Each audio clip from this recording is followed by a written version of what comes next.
Hello Year 8. So hopefully you've had a go at last week's lesson where I've asked you to plan for a game of rock, paper, scissors to be made in Python. If you have done, then you are ready for today's lesson where I'm asking you to actually make that algorithm in Python.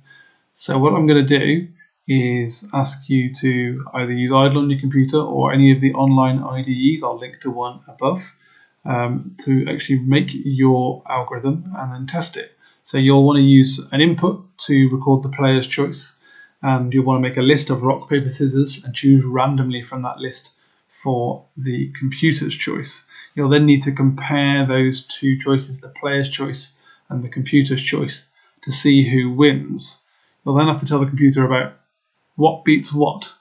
So there's some pretty difficult thinking going on here.